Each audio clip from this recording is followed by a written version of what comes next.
now beaming into NerdFT Radio.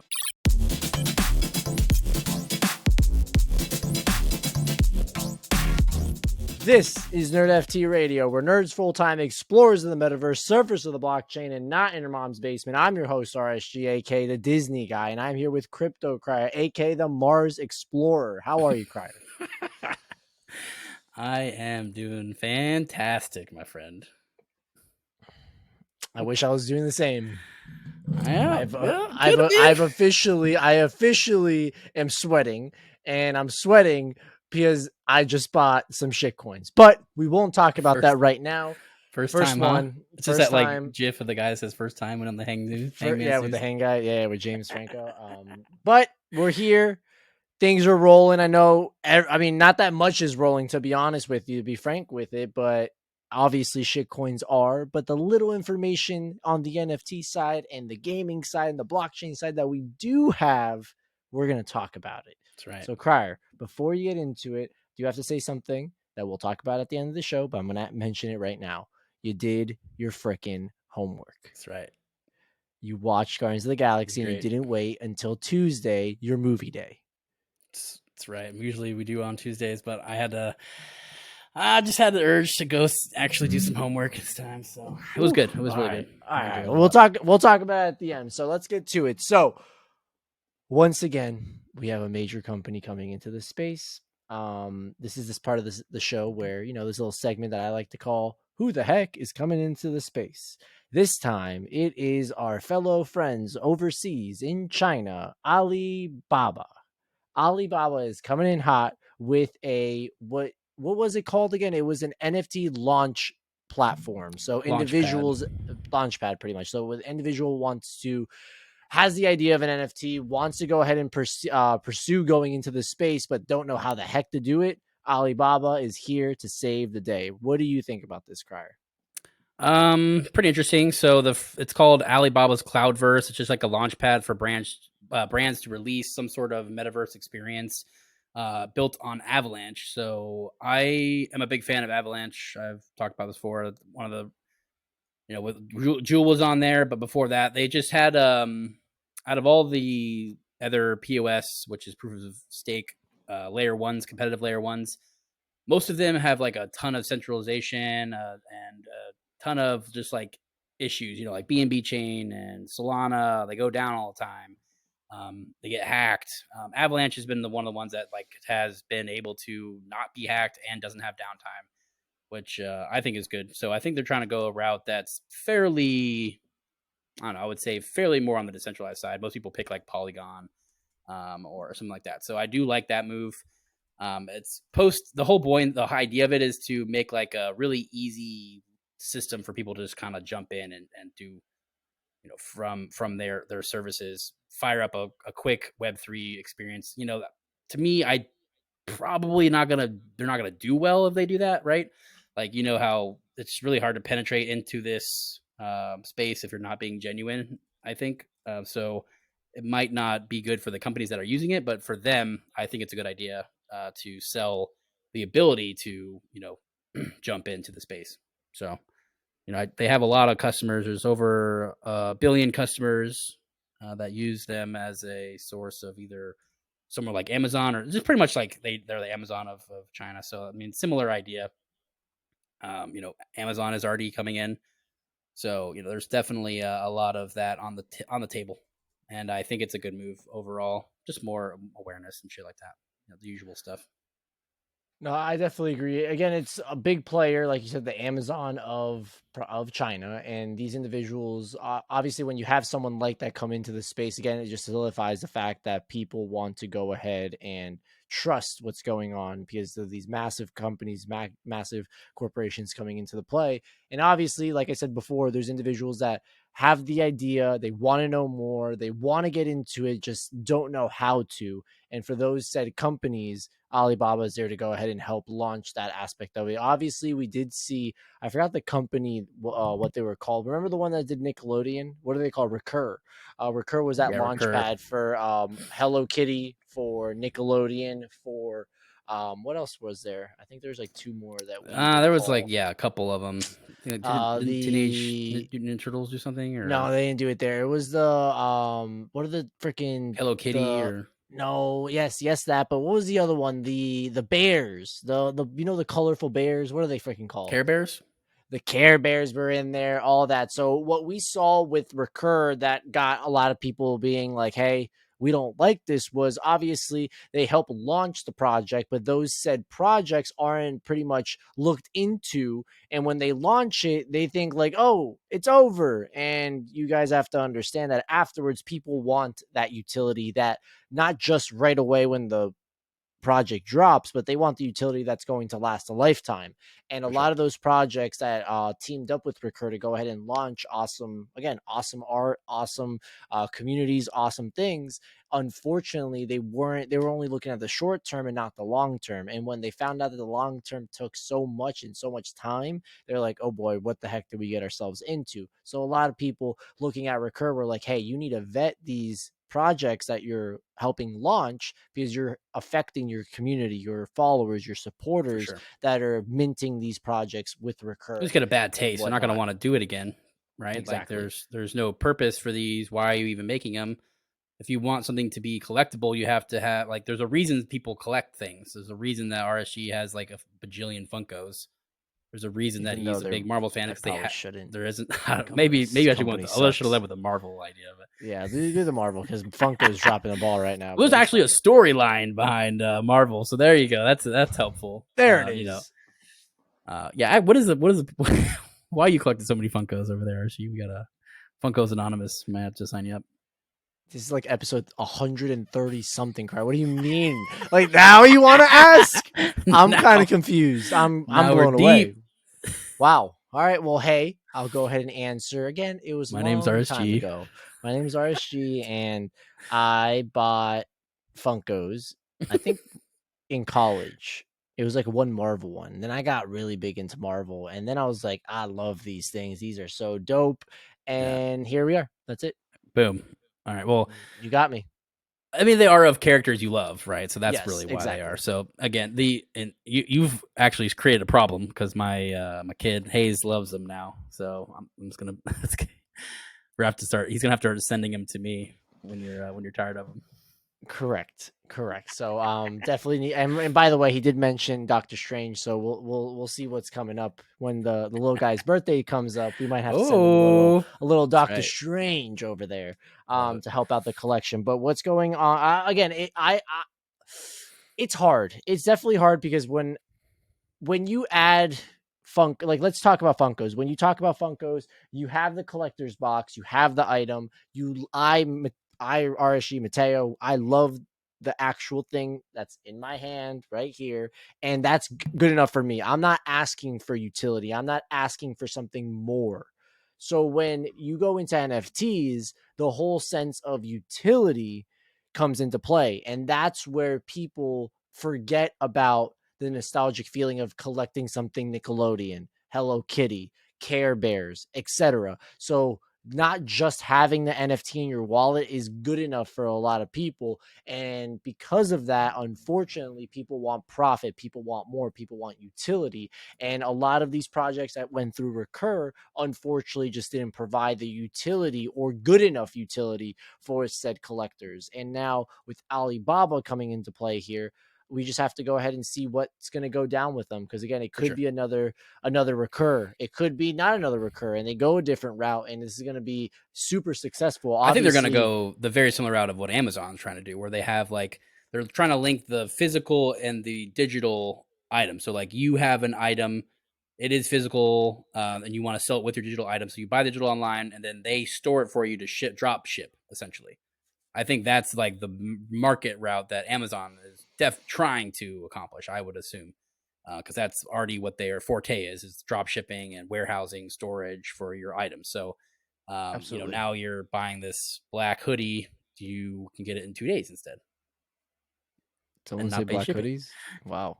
No. By the way, have you bought anything online recently that's not through Amazon, not through Prime? Shipping's ridiculous. Unreal. Unreal. It's just wild. But besides the point. On the sense of Amazon, I did want to mention the really funny part about Amazon was we talked about how they're launching their platform, their marketplace, and I unfortunately think that it's not happening as soon as we thought. So we need to wait on it still. But from rumors, we should have it next week. Will it happen next week? I don't know, but we'll see what's going to go ahead and go down. But like you said, Amazon is doing that same thing, and hopefully, maybe on the Alibaba side, we do get a maybe on the physical side of NFTs, and you get to pretty much connect. Said if you buy an NFT, you get something. If we go down that route, I personally believe that's one of like the better ways to probably onboard some people, because I feel like Starbucks is trying to do that right now. Like they've already got their whole system rolling out with the journey stamps. Exactly. You get like so many, if you're already in the collection, now you're getting perks. Now you get like free coffees and free things and free merchandise. And like, that's definitely the route that's going to be the most successful. Just like the voice thing we talked about, right? Like that's a huge way to get on people to interested in it and not really know even what's going on. So yeah, I mean, if they can onboard a lot of people in the Chinese ecosystem, I think that would be really good. Just how Amazon is doing, even though they were supposed to launch like 10 days ago or something. Yeah, and now they're saying like May 14th, 16th or something like that. So will it happen? I don't think so. I'll personally say that I don't think so, and we'll probably have to wait.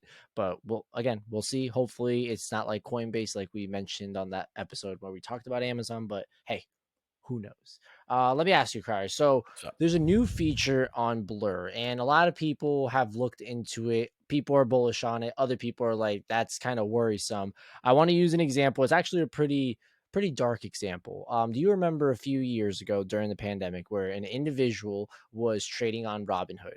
And the individual literally had like, he did some shorts, some options, etc., and he owed like over $1 million.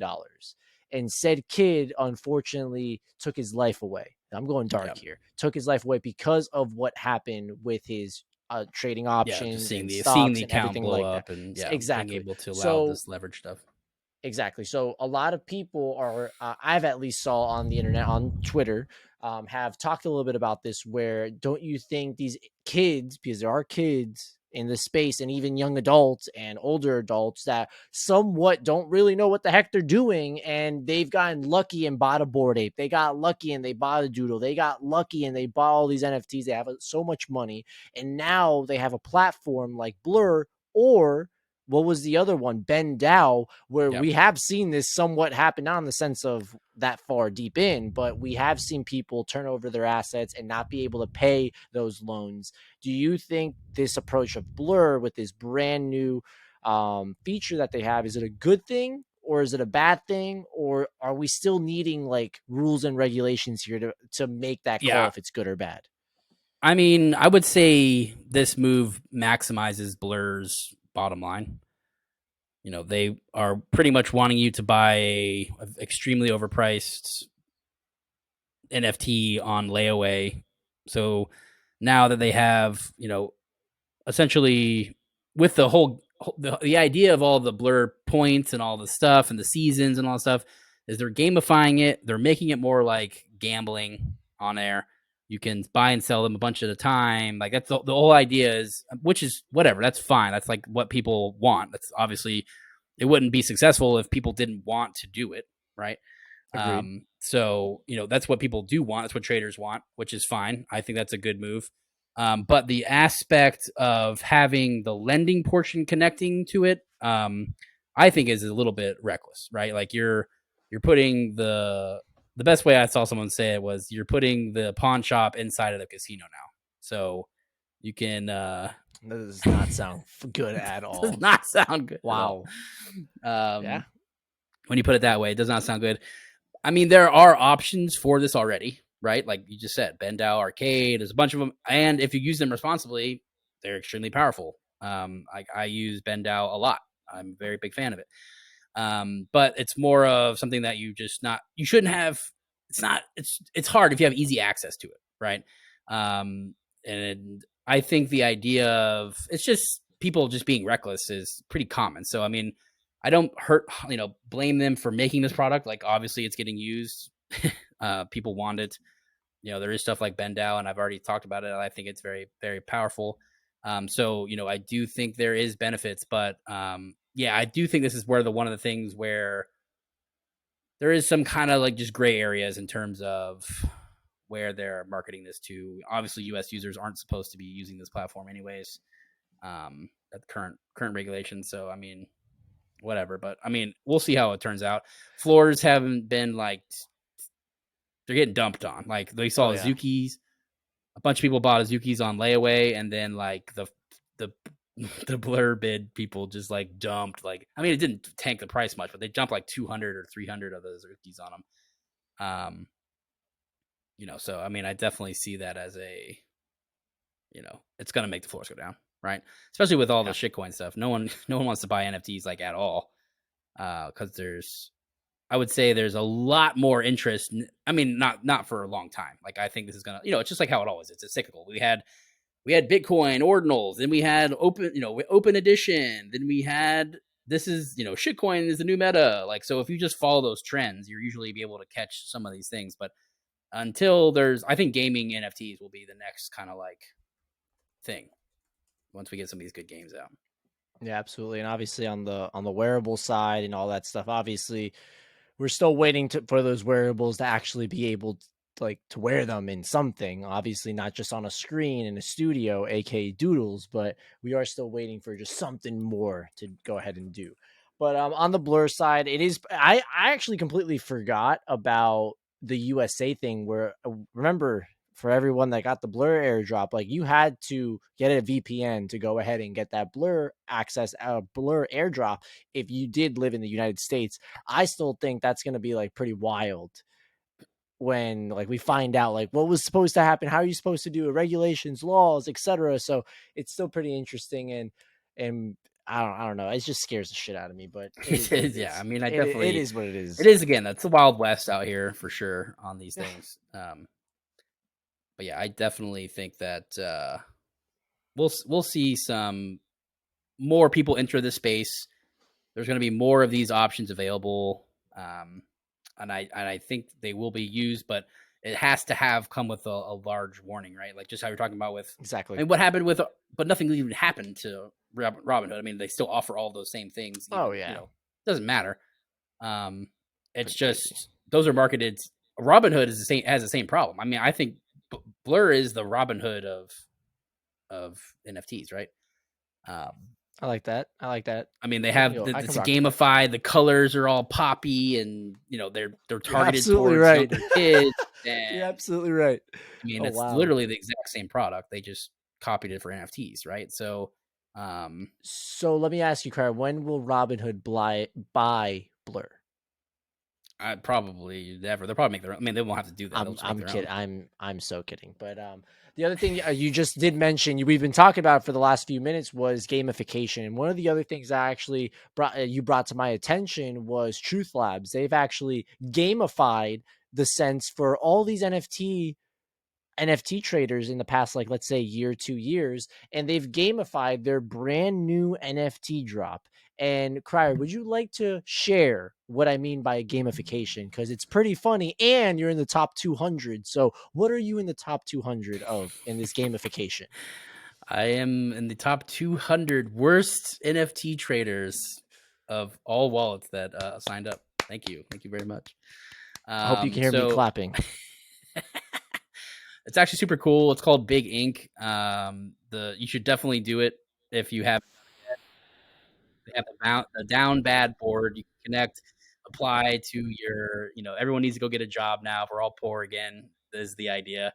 This is very similar to like their Goblin Town. We all went to Goblin Town. Everyone's poor, and I love it. I mean, I think it's a great idea. I don't know how well it'll do, but it's still super fun. I always love the dashboards that tell you how much you've done or how bad you've did or how good you did. Everything. Any of them, like how much gas you've spent or how much, I think it's such a one of the really cool aspects of just blockchain in general is you can see all the data always, And not only by the way, not only the data, but the story behind it. Like a lot of people in the NFT space, like I just did it. By the way, I'm in the top 500. I'm at 444 worst NFT trader of all time, it looks like. But the thing I did want to mention, maybe not all time, but definitely up there. Of all the people what's that joined really here, right? that of people exactly. So the one thing I did want to mention was how cool the actual story behind that. Because by the way, I saw what was my worst one, and it was buying a cool man at the top, which was like Yeah. 1.6. That just brings back the memory, brings back the background, brings back the lore when I was doing that, and it's obviously not a good feeling. But it also is like, damn, that was when I did that. So Yeah. when you add What a great something move. more to it, yeah, what a great move. Thanks, by the way. Killed B it. Dogs. B Dogs, he used to be a big member in NRN. He was the one that told me to do it. Unfortunately, got smacked. But besides the point, still love Cool Man Dan and what they're doing over there. All right, back to it.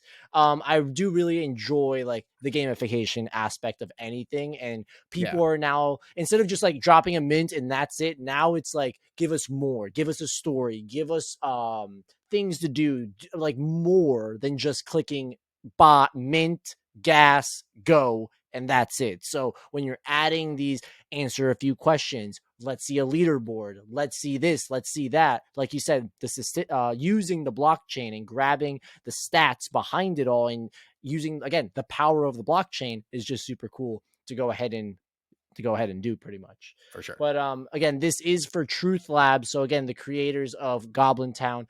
Do we know exactly if it's like a PFP project or if it's like what exactly? I'm not super sure on that side. They did say that they actually just said today it was going to be like deflationary. It says the employees at Big Inc are deflationary. So I'm not really sure, but it shows you like how many points people have. You know, Pranksy's number one with 19 million. I had like 190,000, all from having a bunch of like hidden folders, shitty mints stuck in my wallet still. But I don't know exactly. I would assume it's going to be some sort of NFT. You know, let me look in here while we're doing here. Yeah, go ahead. Their whole website is hilarious, to be honest. If you haven't gone there, I think it's really, really funny. I mean, again, it's just going back to it and just adding more to it. There's been so many projects that, unfortunately, on the good side, and unfortunately on the bad side, like they just add more flair to it, and that's what we're expecting. Like the unfortunate part about like blockchain, and by the way, game and like blockchain gaming, as well as these PFP projects, websites, etc. Like it feels like we just went back in time with websites, and back in time with gamification, and back in time with like video games, because all the things that we've been seeing for the last 2 years, except of course Bored Ape, Other Side, etc., like it's just been so bad. Like we play games that are like like compared to what you and I play, Destiny 2 or Call of Duty or Fall Guys or whatever, like these things that were being offered in these websites that were being like we're minting on are just so bad. Like, are we expecting the individuals that barely even like crypto and NFTs to go ahead and come over here and be like, what the hell does this looks like shit? Like literally, it just looks like a bag of poop. So we need to do more. And by these companies like Truth Lab actually making like a nice, clean cut like website. And that's all we're asking. We're not asking for like the bells and whistles. I'm not asking you to be like next level. I'm asking you to just be on the same level as what we're already expected with Twitter, social media, Instagram, Robinhood, all these things that we have already. One of the craziest things that I always talk to people about is like Robinhood every single year, they win best trading app out of everyone. And it's not because like they're the best company, it's because it looks the best. Fidelity, awful, so hard to use. You go over to Robinhood, as stupid as people think Robinhood is, it is so easy to use. Anyone can do it. Later down the road, you then go over to Fidelity. You go over to I don't know, any other one. Same exact thing on the Coinbase side. You start at Coinbase, then you get your MetaMask. Then you're like, you know what? I don't like MetaMask. I want to go use another wallet that's more sophisticated, that's more to you. And here it's like, come on, like what are we doing? But thankfully, these companies are finally like getting the clue. It's like, oh crap, we have to actually like build websites in the year 2023, not 2004. So those are the best. Yeah, it's wild. But then also, I will say, on the pixel side and the way you make a website look old school, there is room for that. Yeah. But like Curve Finance is great. Like exactly. It's like a 1990s Windows 95 style. Exactly. Like there's people that attempt that and it Nostalgic-inducing. works. That works, but there's people that aren't attempting that and it looks like that, and you're like, yeah, they're what like, the heck's this is going state on? of the art. You're like, bro, this is Yeah.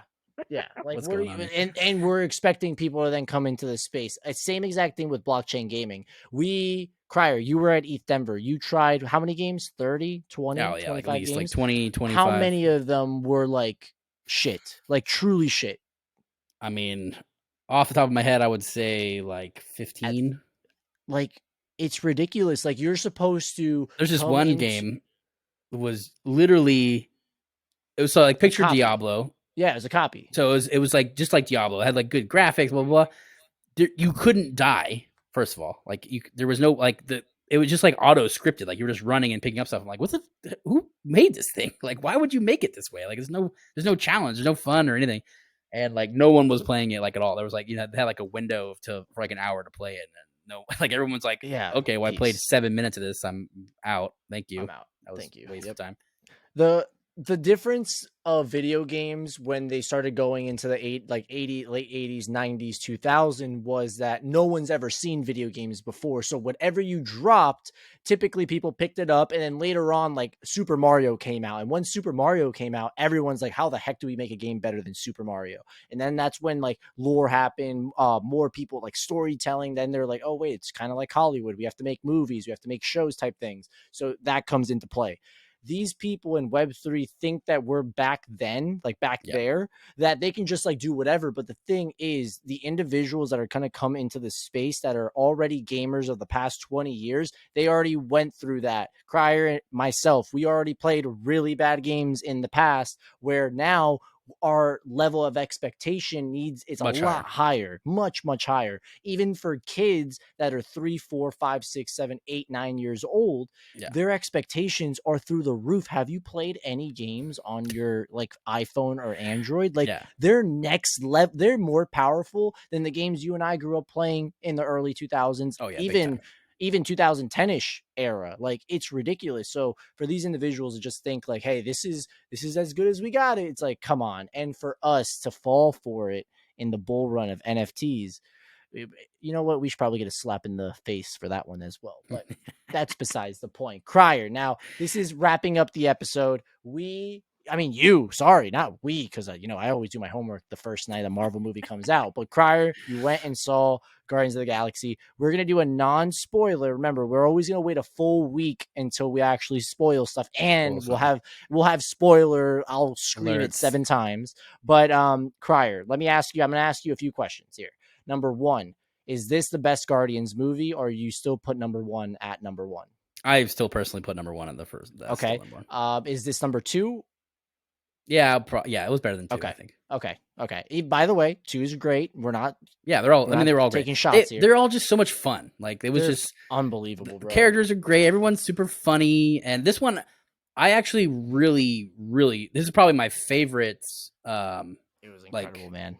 It was an enemy, like the bad guy in this one. He was phenomenal. He's probably like my favorite enemy out of any Marvel movie. By the way, do you know that he's actually in Peacemaker? Also, he's the black guy. Yeah, he's really good in Peacemaker. Yeah. He did a fantastic job. And like his story, like I just loved that story. I thought it was just such a cool, like he, like obviously he's evil because he's, like torturing all this stuff. But like, in his mind, he's tricked himself into this, frenzy of, I don't know, like just like his idea and his ideal world. He wants everything to be perfect. Yeah, it's wild.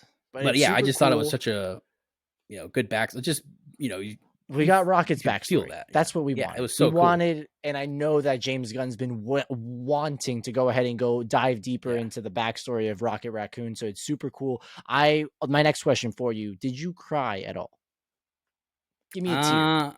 I did. I got a little teary. I can't remember which part it was though. Love it. Doesn't matter. I just had to hear it. There was something about like a dad. There was something about like a dad, and I was like. Anything that's talking about a dad and like his kid or something like that, I'm just like, you're done. I will say that if you have a brand new puppy, which, hey, by the way, on my side, Luffy, brand new puppy, and you watch that movie, you probably were bawling your eyes out because the whole time, I'm not going to lie, the little baby raccoons looked like Luffy. And I was like, oh my, do not touch him. Imagine doing this. Don't do it. Don't do it. I came back. I'm like, I'm never going to hurt you. Don't worry. But love you, buddy. The other thing I love you, buddy. The other thing I did want to mention that kind of pissed me off, but James Gunn actually went out on Twitter and mentioned this. This is, you know what? Spoiler, not very big spoiler, but the one thing that just pissed me off about this freaking movie was we didn't see Star-Lord's helmet. Yeah. In the whole entire movie. They mentioned why he was in a hurry at the beginning. By the way, the movie was off to the races right away, and it had the best fighting scene I've ever seen in a Marvel movie or show, which was the hallway scene. The hallway scene at the end when they were all fighting. Well, that's all we're going to talk about, but it was beautiful. It was, that was really good. Phenomenal. That was the music, the action, all music, the characters. That's the best part of all of them. I feel like all their music is just like so freaking good. I love it. It was phenomenal. Whoever man. in charge of music is done a fucking killer It's James job. Gunn. It's James Gunn. It's literally James Gunn. Yeah, he's a rock star. And hey, now I will tell everyone that you probably already know this. This is probably the last time that we're getting a Guardians movie, number one. The other thing I did want to mention is there's 2 post-credit scenes, so stay until the end. Yeah, and number 3, those were, by the way, very good. And number 3, James Gunn is now officially the head of DC and pretty much the Kevin Feige of DC. So now it's James Gunn is over in the Marvel side of it. There is some rumors that Kevin Feige and him have talked about a little collab of Marvel and DC. Do I see that happening?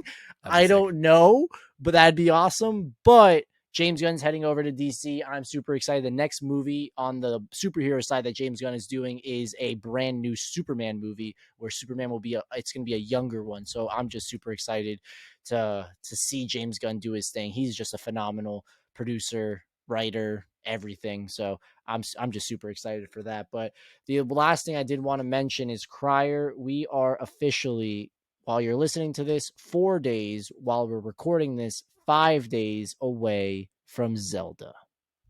Oh, we are. I didn't even know that. That's right awesome. There. And we're going to have a great time playing. I got the capture card ready. We're going to be streaming. We're going to be in Discord, just shooting the shit in there as well for hours, because I can play Zelda like no tomorrow. I can play all day long.